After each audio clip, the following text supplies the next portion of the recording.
The email sat in Marcus's inbox like a ticking bomb. Termination of employment, effective immediately. His hands trembled as he stared at his phone screen, his 5-year-old daughter Lily humming happily in the background, unaware that their entire world had just collapsed. How had last night's act of kindness turned into this nightmare? If you're wondering whether doing the right thing still matters in today's world, stay with me until the end. This story might surprise you. If you're enjoying this journey, please hit that like button and subscribe to catch more stories that will touch your heart and challenge your perspective. Marcus Jenkins never imagined his life would spiral out of control because he helped someone in need. At 34, he was a dedicated software developer at Horizon Technologies and an even more dedicated father to Lily. His wife Emma had passed away from cancer 3 years ago, leaving him to navigate the complexities of single parenthood while working full-time at a demanding tech company. "Daddy, can we have pancakes this morning?" Lily asked, her curly hair still messy from sleep as she clutched her favorite stuffed rabbit. "Of course, Princess," Marcus replied, forcing a smile despite the weight pressing on his chest. He couldn't tell her that they might not be able to afford pancakes soon. Not yet. The night before had started like any other company event. Horizon Technologies was celebrating landing their biggest client yet, and attendance was mandatory. Marcus had called his regular babysitter, Mrs. Peterson, who was happy to watch Lily for the evening. The celebration was held at an upscale rooftop bar downtown. Marcus wasn't much of a drinker or socializer, preferring quiet evenings at home with Lily, reading stories, or building elaborate Lego structures. But he understood the importance of showing face at company events, especially when the CEO, Victoria Winters, was present. Victoria was intimidating, brilliant, ruthless, and known for her exacting standards. At 42, she had built Horizon from a small startup to a major player in the tech industry. Employees both admired and feared her. Marcus had only spoken to her a handful of times in his 3 years at the company, mostly during performance reviews where she'd been coldly professional. The party was in full swing when Marcus arrived. Colleagues were letting loose, drinking freely, celebrating their collective success. Marcus nursed a single beer, checking his phone periodically for messages from Mrs. Peterson. He planned to make an appearance for an hour or two before heading home. As the night progressed, Marcus noticed Victoria becoming increasingly intoxicated. She was usually composed and controlled, but tonight she was loud, emotional, and unsteady on her feet. Her personal assistant, who typically shadowed her at events, was nowhere to be seen. By midnight, the party had thinned out considerably. Marcus was preparing to leave when he spotted Victoria stumbling toward the elevator, barely able to stand. No one else seemed to notice or care. "Ms. Winters? Are you all right?" Marcus approached cautiously. Victoria squinted at him, struggling to focus. "I'm fine," she slurred, nearly toppling over in her designer heels. "Do you have someone picking you up?" Marcus asked, genuinely concerned. "My driver, cancelled," she mumbled, fumbling with her phone. "Getting a ride?" Marcus watched as she unsuccessfully tried to open her rideshare app, her fingers uncoordinated and clumsy. He glanced at his watch. It was late, and Mrs. Peterson would be expecting him soon. But he couldn't just leave his CEO in this state. "Let me help you get home safely," he offered, making a quick decision. "I can drive you." Victoria looked up at him, vulnerability briefly replacing her usual steely gaze. "You don't have to." "I insist," Marcus said firmly. "It's not safe for you to go alone like this." After a moment's hesitation, Victoria nodded, allowing Marcus to guide her to the elevator and then to his modest sedan in the parking garage. She gave him her address, a luxury high-rise in the most expensive part of the city. The drive was mostly silent, interrupted only by Victoria's occasional mumbling and one alarming moment when Marcus had to quickly pull over so she could be sick on the side of the road. He handed her tissues and a bottle of water from his glove compartment, waiting patiently until she was ready to continue. When they arrived at her building, Marcus helped her to the lobby where the night doorman recognized her immediately. "Ms. Winters. Are you okay?" the doorman asked, concern evident in his voice. "She's had a long night," Marcus explained diplomatically. "Could you help her up to her apartment?" The doorman nodded gratefully. "Thank you for bringing her home safely, sir." "Of course," Marcus replied. Anyone would have done the same. As Marcus drove home, he felt good about his decision. He'd helped someone in need, it was what he would want someone to do for him in a similar situation. He texted Mrs. Peterson that he was on his way, thinking that would be the end of it. He couldn't have been more wrong. The next morning, Marcus was preparing breakfast for Lily when his phone pinged with an email notification. The subject line made his blood run cold, regarding last night's incident. The email was from Victoria Winters herself, sent to him and copied to HR. It claimed that Marcus had taken advantage of her inebriated state, made inappropriate advances, and only stopped when the doorman intervened. She demanded his immediate termination for predatory behavior unbecoming of a Horizon employee. Marcus stared at the screen in disbelief, his mind racing. This was a complete fabrication, a twisted version of events that painted him as a predator rather than a good Samaritan. Why would she do this? What could she possibly gain? "Daddy, the pancakes are burning." Lily's voice snapped him back to reality. Marcus quickly turned off the stove, the charred pancake forgotten as panic set in. He was a single father with a mortgage, car payments, and a daughter who depended on him. Losing his job would be catastrophic, but being labeled a predator could destroy any chance of finding new employment.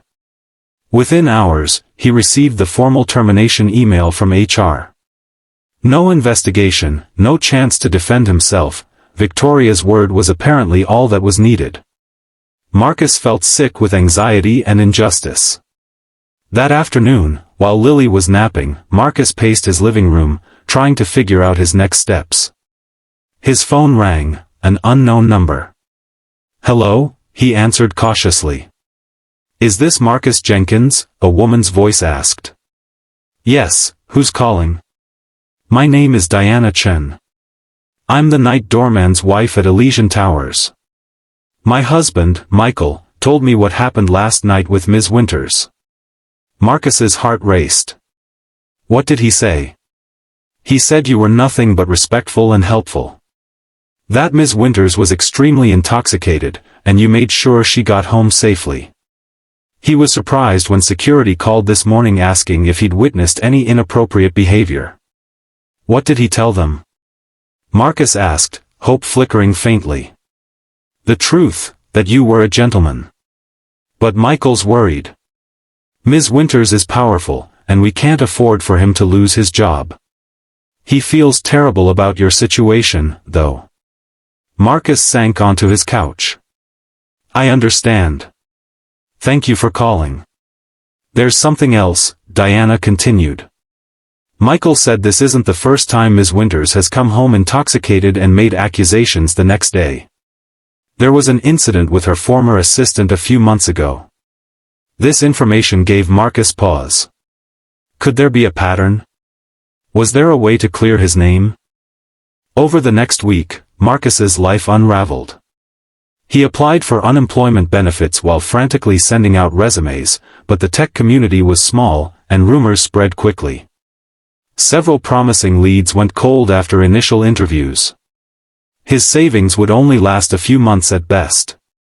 Lily sensed something was wrong. "Are you sad, Daddy?" she asked one evening as he tucked her into bed. "Just a little tired, sweetheart," he replied, forcing a smile. "Daddy's looking for a new job." "Why? Don't you like your computer job anymore?" Marcus hesitated, unsure how to explain. "Sometimes grown-ups need to find new adventures," he said finally. "But don't worry, everything will be okay." He wasn't sure if he believed that himself. 2 weeks after his termination, Marcus received an unexpected call from Horizon's HR director, Samantha Reeves. "Marcus, I need to speak with you confidentially," she said, her voice tense. "Can you meet me at the coffee shop across from our office tomorrow morning?" Confused but desperate for any potential resolution, Marcus agreed. He arranged for Lily to spend the morning with a neighbor and arrived at the coffee shop early, anxiety churning in his stomach. Samantha arrived looking stressed, glancing over her shoulder as she sat down across from him. "I'm taking a huge risk meeting you," she began without preamble. "But what happened to you isn't right." "What do you mean?" Marcus asked cautiously. Samantha lowered her voice. "This isn't the first time Victoria has accused someone after a night of drinking. There have been 3 other incidents in the past 2 years, all covered up with settlements and NDAs." Marcus felt a surge of anger. "So the company knows she does this?" "The board suspects but has always backed her because she delivers results. But this time is different. The doorman at her building refused to change his story despite pressure. And there's security footage from the lobby that contradicts her version of events." Hope flared in Marcus's chest. "So you believe me?" "I do. And I'm not the only one. Several executives are questioning her behavior, especially since you've always had a spotless record. The problem is, Victoria is still powerful, and directly challenging her is risky." "What should I do?" Marcus asked. Samantha hesitated. "I can't officially advise you, but if I were in your position, I'd consult an employment attorney. The company would rather settle quietly than have this become public." As Samantha predicted, things moved quickly once Marcus retained a lawyer. The security footage clearly showed Marcus behaving respectfully, contradicting Victoria's claims. The doorman provided a written statement confirming Marcus's account. Most damning was the pattern of similar accusations Victoria had made against others. Faced with mounting evidence and the threat of a public lawsuit, Horizon's board called an emergency meeting. 3 days later, Marcus received a call from the board chairman himself. "Mr. Jenkins, we'd like to offer you your position back, with back pay and a formal apology," the chairman said stiffly. "We've also decided that Ms. Winters will be taking an extended leave of absence to address some personal issues." Marcus was stunned. "What about the accusations against me?" "A formal retraction will be issued, clearing your name completely. We deeply regret the hasty action taken without proper investigation." It should have felt like a victory, but Marcus was hesitant. "I need to think about it," he replied. "The trust has been broken." That evening, as Marcus was explaining the situation to Lily in simple terms, that Daddy might go back to his old job, his doorbell rang. When he opened the door, Victoria Winters was standing there, looking nothing like the powerful CEO he knew. Her eyes were red-rimmed, her posture defeated. "May I come in?" she asked quietly. Marcus hesitated before nodding, asking Lily to play in her room for a few minutes. Once they were seated in the living room, Victoria spoke. "I owe you an apology, though I know it's inadequate for what I've put you through." "Why did you do it?" Marcus asked, the question that had haunted him for weeks. Victoria's hands trembled slightly. "I've been struggling with alcohol for years. When I drink, I have blackouts. I wake up with fragments of memories and overwhelming shame. My instinct has always been to protect myself, to create a narrative where I'm not at fault." She paused, visibly struggling. "The board is requiring me to enter treatment as a condition of keeping my position. Before I go, I needed to face you and take responsibility." Marcus studied her, seeing for the first time not the intimidating CEO but a flawed, vulnerable human being. "I appreciate your honesty, but your actions nearly destroyed my life, my ability to provide for my daughter." "I know," Victoria whispered. "And I can never fully make that right. But I want you to know that I've personally ensured your position is secure, with a significant promotion and raise, whether I return to the company or not." Marcus was silent for a long moment. "I hope you get the help you need," he said finally. "We all make mistakes. It's what we do afterward that defines us." Victoria nodded, tears in her eyes. As she stood to leave, Lily peeked around the corner, curious about their visitor. "Is this your daughter?" Victoria asked softly. Marcus nodded. "This is Lily." Victoria knelt down to Lily's level. "Your daddy is a very kind and honorable man, Lily. You're lucky to have him." "I know," Lily replied simply. "He makes the best pancakes." The unexpected comment broke the tension, bringing a small smile to both adults' faces. In the months that followed, Marcus returned to Horizon with a new position and the respect of his colleagues who had learned the truth. Victoria completed her treatment program and, in a surprising move, stepped down as CEO to focus on her recovery and advocacy work for addiction awareness. She and Marcus developed an unlikely professional respect, both forever changed by their encounter. 1 year after that fateful night, Marcus received a small package at his office. Inside was a handcrafted frame containing a note that read, "Sometimes our worst moments lead to our greatest growth. Thank you for your compassion when I deserved it least. VW." Beside it was a photo of Victoria receiving her 1-year sobriety chip, smiling with genuine peace.